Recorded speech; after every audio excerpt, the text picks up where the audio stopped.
Ladies and gentlemen, I wish to acknowledge the traditional owners of the land where we meet here today, the Wurundjeri people and the Kulin Nation, and their elders past, present and emerging. I'm grateful to the University Council for conferring this honour upon me. Indeed, I'm thrilled to be recognised by La Trobe University, my old alma mater, in this way.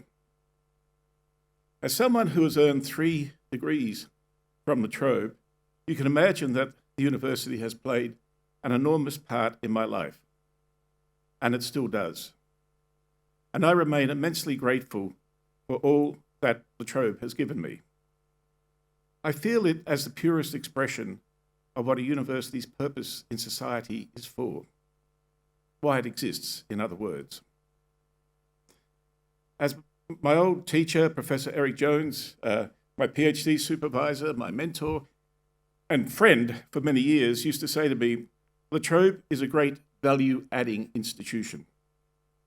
It was one of the things that motivated him as a professor at La Trobe, even though by the time I became his student, his reputation was reaching stellar heights internationally in the emerging field of studies into the nature and causes of long-run economic growth.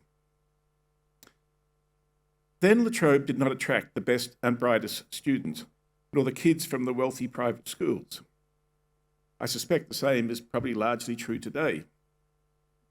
Although I had a private school education, my final grades were poor. I had little family background in higher education. And honestly, the main reason I went to university was to go surfing midweek down the west coast of Victoria. I was certainly more interested in surfing than studying. I wouldn't say that La Trobe was the only place that would have me, but it was pretty close. Back in 1973, La Trobe was unrecognisable compared with today. We had 3 students locked up in Coburg's notorious Pentridge prison for refusing to register for conscription for the illegal and immoral Vietnam War. Demonstrations and battles with the police over the war were almost a weekly routine entertainment on campus.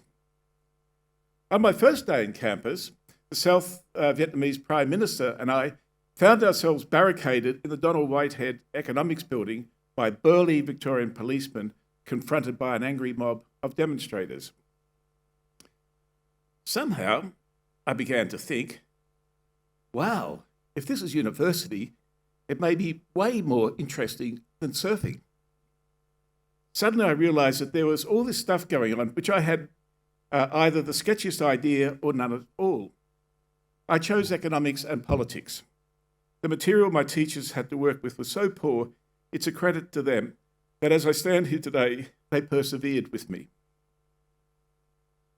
For one of my first year politics tutorials, we had a part-time teacher who was a full-time Roman Catholic priest wearing a dog collar, which was a common Protestant nickname in those days for a particular piece of liturgical dress. I do realise that since the punk rock period, the name has taken on other connotations. I recall in one tutorial that a guy who I admired greatly, who had done his HSC at Melbourne High, which really did educate its kids well, and who seemed to know a lot about everything, began engaging our tutor about the third world, or what we would call today the developing world or the emerging global south. The third world? I had no idea what they were talking about. And for a moment, I was wondering if I, by mistake, had joined the science fiction writing class. It was then that I realised that I had a lot of ground to make up. At the end of first year, truly to my utter disbelief, 2 letters turned up at my parents' home a few days apart. One from Professor Hugo Wolfson, the Dean of the School of Politics, and one from Professor Donald Whitehead, the Dean of the School of Economics. Each congratulated me on my outstanding results and invited me to join the honours stream in their respective disciplines. I had never discussed my studies with my father, nor, come to think of it, received ever a letter from a professor. My dad had not gone past second form at high school and had little trust in the mysterious goings-on inside a university, other than to note that a lot of that a lot of students did seem to end up in jail. On this occasion, however, I asked him whether I should choose politics or economics. He was steadfastly against politics, saying it was a lot of rubbish. He liked the sound of economics because he thought it was some kind of bookkeeping and that there would probably be a job for me at the end of it. So, economics it was to be with a minor in politics. My maths was poor, and so some compulsory units like microeconomics were a real grind, and I struggled on for 4 long years. The frustrating thing for me was that I could readily understand and grasp the conceptual thinking behind what we were studying, but could not manage the technical skills to work through the proofs and problem solving, and I was too impatient to do anything about it in any case. On the other hand, La Trobe offered a wonderful wide range of other subjects, which I believe has made me a much better economist, at least one who's working in public policy, than the technical subjects would have done. In some of these, I excelled. Economic theory, development economics, comparative economic systems, history of economic thought, and Marxist economics. But in those days, it was politely called by the awkward euphemism, non-neoclassical economics. When I look back over my career, I really cannot think of a better, more comprehensive, and literally mind-expanding set of subjects to have studied, to have equipped me so well for the career I have been lucky enough to have had. In third year for comparative economic systems, which was a Cold War subject that no longer exists, which looked at differences between capitalist and communist economic systems, we had a Hungarian political refugee from the old Soviet bloc as our teacher. Laszlo Zsápó would pace up and down at the 6 p.m. lecture, chain smoking. We all smoked at La Trobe in those days, saying, "You bloody Australians, you don't understand. Economics is a bloody serious business." Well, he was a little more forceful in his language than that. I've just toned it down a bit for the lecture.